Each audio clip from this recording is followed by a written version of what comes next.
Joining us right now is the Secretary General of NATO, Mark Rutte, joined right now by Bloomberg's Editor-in-Chief, John Micklethwait. John. Thank you.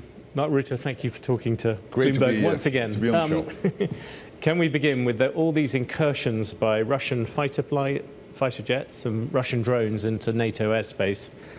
And Poland, Estonia, Denmark, those sort of areas have been hit by this.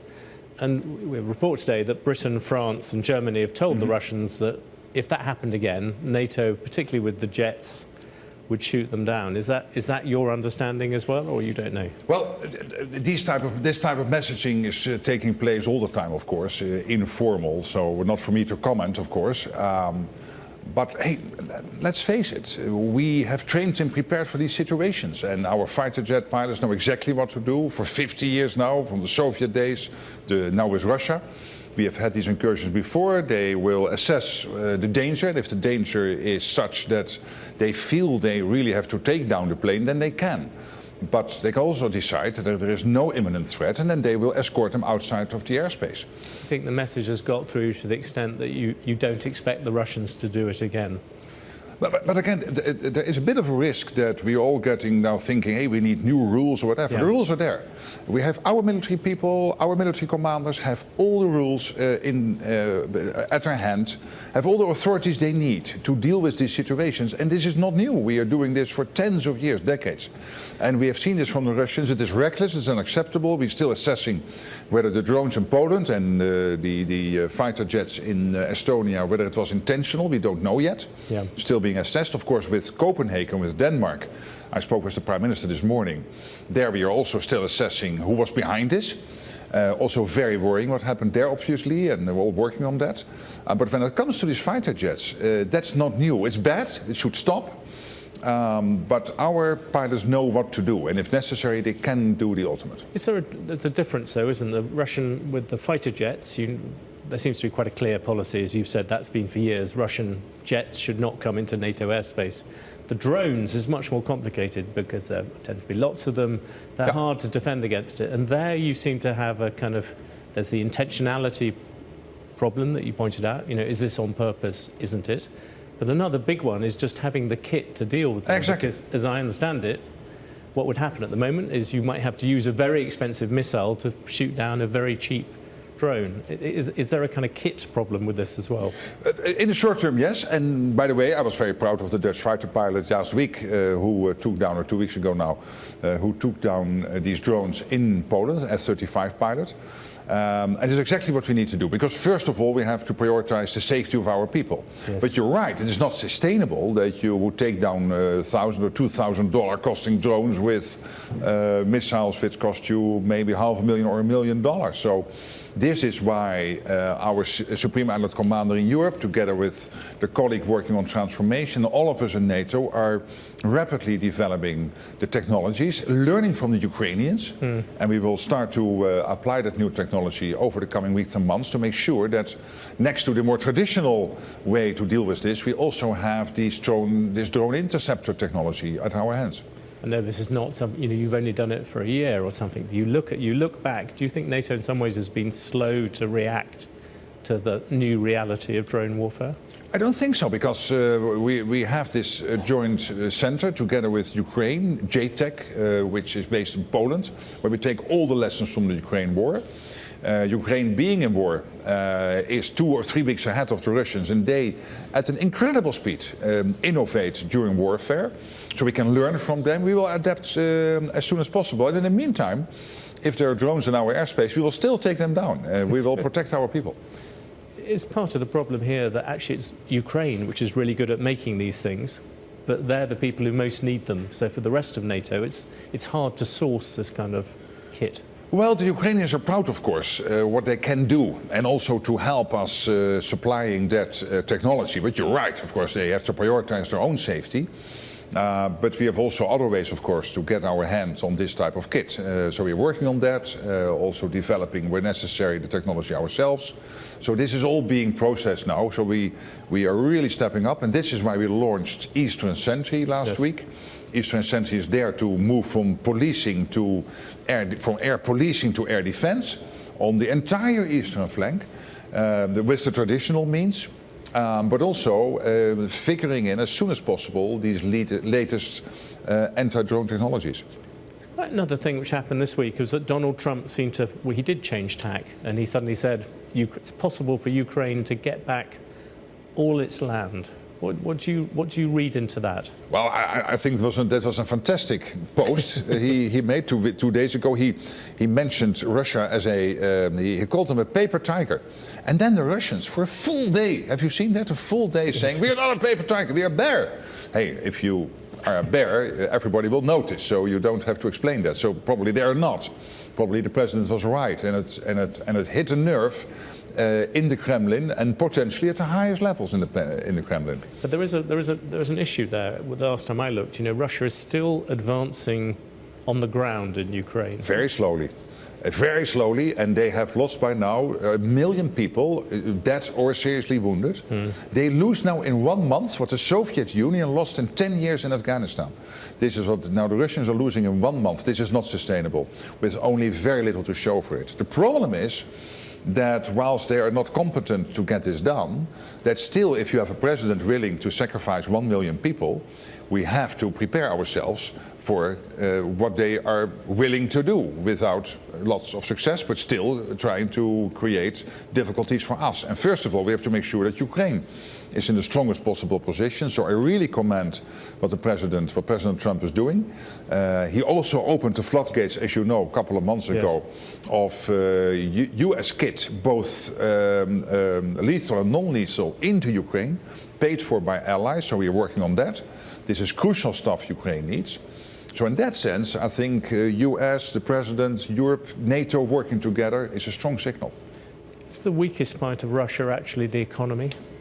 A lot of reports coming out saying the Russian economy is not, we've done some, the Russian economy doesn't seem as strong. Do you think there is a sense that Putin is perhaps stronger on the battlefield than he is economically? And he's not strong on the battlefield either, because if you have so many losses and you only gain a couple of square miles a week, I mean, nothing to show for it. But I think you're absolutely right. The economy is in difficulty. We see the long lines now waiting at the gasoline stations to fill up the cars. We have seen the Russians deciding to bring down the exports to countries like India and Turkey, oil and gas, etc. And this is also because the Ukrainians are successful in targeting the Russian oil infrastructure. And it is famously difficult to get an oil refinery up running again after it has been hit by a missile or a drone. So the Ukrainians are good at this. I always thought that they had this fantastic central banker somehow in Russia who was able to paper over the problems, but I think she cannot any longer. And it's now the cracks are showing.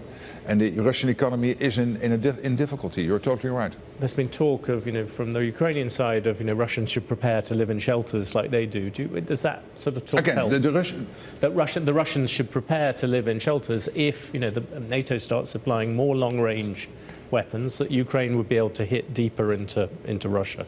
Well, I should not speculate about that, I think, in public media. But obviously, we are in constant discussion, the Americans, the European allies, with the Ukrainians. How can we help you best?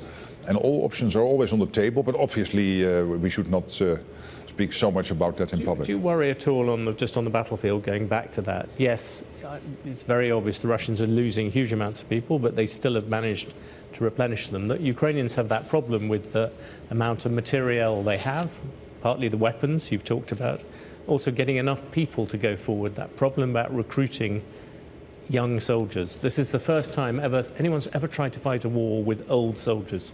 Yeah, but first of all, when it comes to the weapons, with the US supply, the Czech ammunition initiative, you have the Danes and Lithuanians who started this initiative to directly source from the Ukrainian defense industrial base. There are some indicators now saying that Ukrainians are able to up to 50–60% source what they need from their own defense industrial base. And then on the people side, I discussed this also with President Zelensky this week again. They are not doing that bad. They really are catching up and keeping close to what the Russians are doing. And the Russians are losing 4 to 5 times more people on the battlefield than the Ukrainians are. And because of this crazy way of warfare the Russians have decided to do. This other big thing that happened this week was Friedrich Merz just said that it's fine to take maybe 140 billion euros of frozen Russian assets, which hitherto Germany's been pretty reluctant to touch, to use that to help finance. Is that a game changer? Yes, well, I think I was reading that opinion piece. I think it was on the FT website and by the reputable competitor. Yeah, sorry. But next time he will no doubt publish it. The Economist or sorry, at Bloomberg, and no doubt. But I think it is an important step.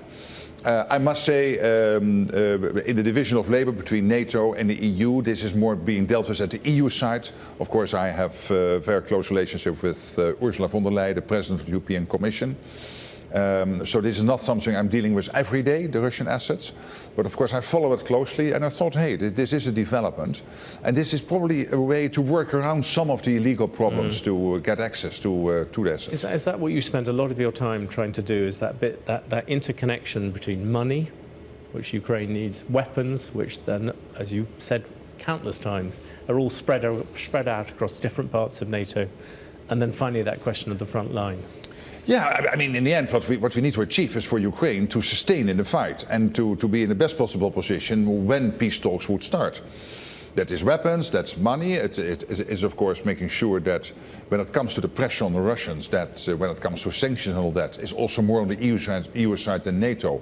But I'm really impressed by what President von der Leyen is doing now, working with Secretary Bessent, the White House, but putting more pressure on the Chinese. Of course, we have the discussion on cutting off the oil supply from Russia into Hungary, Turkey, Slovakia. Not easy, but all working on it because we want to make sure that the Russians don't have access to either any of these sources of income. By the way, the shadow fleet, also important. So we're working on all that. Sometimes NATO in the lead, sometimes the EU in the lead, and also in close conjunction with President Trump and his team. One sort of flip side of what Trump said this week is it would seem that a peace deal in Ukraine is as far away as ever. Is that your reading of it? But the problem is, of course, that he, and I'm really commending for that, he broke the deadlock with Putin. He started to dialogue with him. He had the meeting in Alaska, testing him. But somehow we have not been able yet to get them to the table. And there should be a table not in Russia, but somewhere in the world where at least Zelensky and Putin are sitting down and discussing the difficult issues. How to end the war. And Zelensky is willing to do that. Putin clearly is not. And that means that we have to up the pressure on the Russians to make sure that he will come to the table. And I'm fairly confident we will get there at a certain moment. And the President's efforts here are extremely important.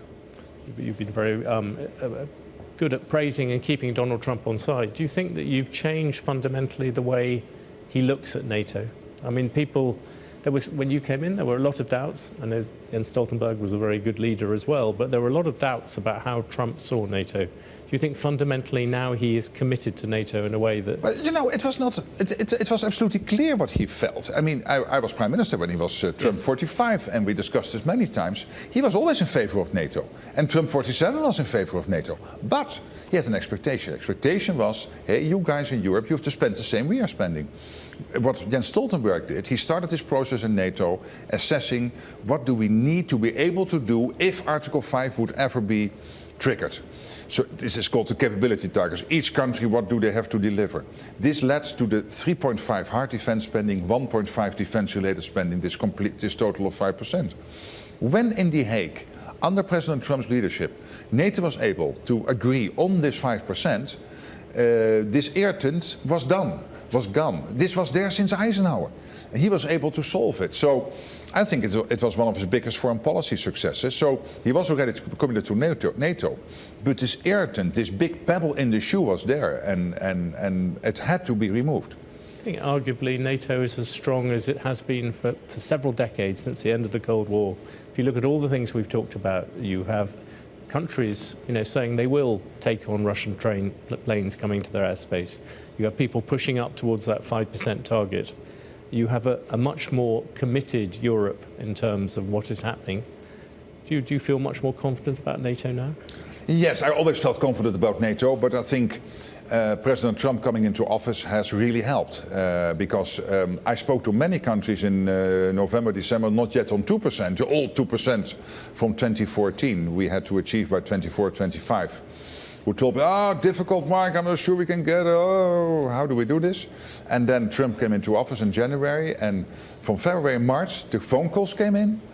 All countries not in 2%, said, we're going to get to 2% this year. And then we came to the NATO summit, and we were able with 32 countries to agree on the 5%. Not only because Trump needed this as a win to show to the American people that we are equalizing the spending between the US and Europe, but also in Europe and in the US and in Canada, because we have to defend ourselves against the Russian threat, the Chinese challenge.